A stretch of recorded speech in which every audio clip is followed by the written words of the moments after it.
আজকের এই এক্সপ্লেনারে আমরা দারুণ একটা মজার লোককথা নিয়ে আলোচনা করব। গল্পটায় আছে তীক্ষ্ণ বুদ্ধি, বিনয় আর এমন নিখুঁত একটা ফাঁদ যা শুনলে সত্যি চমকে যেতে হয়। ভাবুন তো, কেউ খুব অহংকার দেখাচ্ছে আর শেষে কিনা নিজের পাতা ফাঁদেই একদম বোকার মতো আটকে গেল। তখন তার অবস্থাটা ঠিক কেমন হয়? চলুন এই মজার অথচ দারুণ অর্থবহ গল্পটা থেকে আজ সেটাই জেনে নেওয়া যাক। ১ নম্বর সেকশন, মোহন এবং লাল ঘোড়া। ২, কৃষকের গল্প। চলুন গল্পের গভীরে যাওয়া যাক। গল্পের শুরুতেই আমরা দুই ভিন্ন মেরুর মানুষকে দেখতে পাচ্ছি। একদিকে আমাদের মোহন, তাঁতি, যে কিনা ভীষণ শান্ত, অবিচল আর পরিশ্রমী। আর ঠিক তার উল্টো দিকে আছে গ্রামের বেশ নামডাকাওয়ালা কিন্তু ভীষণ অহংকারী একজন কৃষক।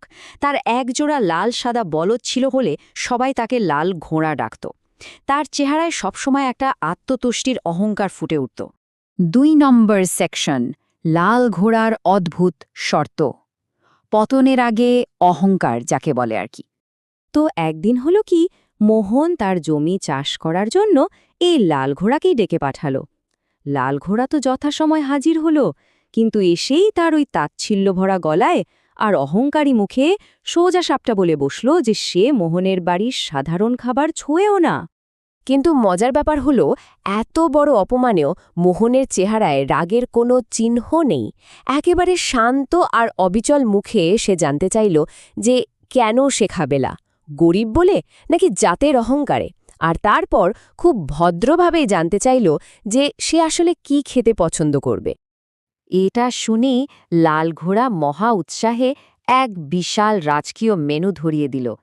চিড়ে, গুড়, মিষ্টি, ফল, কাঁচাগোল্লা আর দই।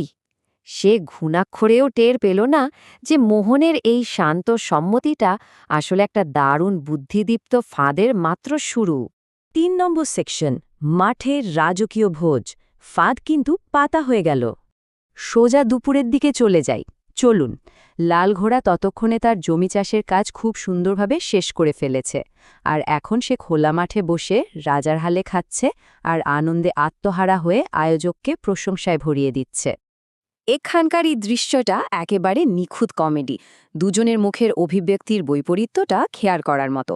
লাল ঘোড়া যখন গোগ্রাসে গিলছে, মোহন তখন জমির আলের উপর বসে আছে একদম শান্তভাবে। তার ঠোঁটে একটা চওড়া অর্থপূর্ণ হাসি, আর অতিথিকে বারবার বলা হচ্ছে কোনো লজ্জা না করে পেট ভরে খেতে। ৪ নম্বর সেকশন, চূড়ান্ত হিসাব নিকাশ। এবার পাওনা মেটানোর পালা। সন্ধ্যা নেমে এলো, সারা দিনের কাজ শেষ। আর সেই সময়ে জমি চাষ করার দৈনিক মজুরি ছিল ঠিক ৬০০ টাকা। লাল ঘোড়া তো মনে মনে ভাবছে পুরো টাকাটাই তার পকেটে ঢুকবে। কিন্তু মোহন করল কি? অত্যন্ত স্বাভাবিক ভঙ্গিতে পকেট থেকে মাত্র ৪০০ টাকা বের করে লাল ঘোড়ার হাতে ধরিয়ে দিল। আর এই ৪০০ টাকা হাতে পাওয়া মাত্রই লাল ঘোড়ার সেই অহংকারী চেহারাটা নিমেষে উধাও। একেবারে চরম বিরক্তি নিয়ে সে জানতে চাইল তার হাড় ভাঙা খাটুনির বাকি ২০০ টাকা কোথায় গেল। তখন মোহন অত্যন্ত শান্ত গলায় এই খাবারের বিলটা মুখে মুখে ধরিয়ে দিল। চিড়ে ৩০ টাকা, গুড় ১০ টাকা, মিষ্টি ৩০, আম কলা ৫০, কাঁচাগোল্লা ৪০ আর দই ৪০ টাকা। সব মিলিয়ে নিখুঁতভাবে হিসেব কষে বুঝিয়ে দিল যে ওই রাজকীয় ভোজের দাম আসলে ঠিক ২০০ টাকা। এরপর মোহন তার মুখখাম চালটা চেলে দিল, বলল, হিসাব একদম বরাবর। লাল ঘোড়ার তখন হা হয়ে যাওয়া হতবাক একটা চেহারা। সে যে কি বলবে সেটাই আর ভেবে পেল না।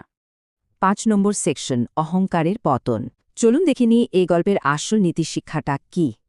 সমাজে যখন কেউ অতিরিক্ত অহংকার দেখায়, তখন সবকিছুর জবাব যে রাগ দিয়ে দিতে হবে এমন কোনো কথা নেই। একটি তীক্ষ্ণ বুদ্ধি, শান্ত মন আর চতুর কৌশল অনেক বেশি কার্যকর হতে পারে। মোহন ঠিক সেটাই প্রমাণ করে দেখিয়েছে। তবে হ্যাঁ, একটা কথা বলে রাখা ভালো, এই গল্পটি সম্পূর্ণ কাল্পনিক এবং শুধুমাত্র বিনোদনের উদ্দেশ্যেই রচিত। বাস্তব কোনো ঘটনার সাথে এর কোনো মিল থাকলে তা নেহাতই কাকতালীয়। আজকের এই এক্সপ্লেনারের একেবারে শেষে এসে একটা প্রশ্ন সবার ভাবনার জন্য রেখে যাচ্ছি।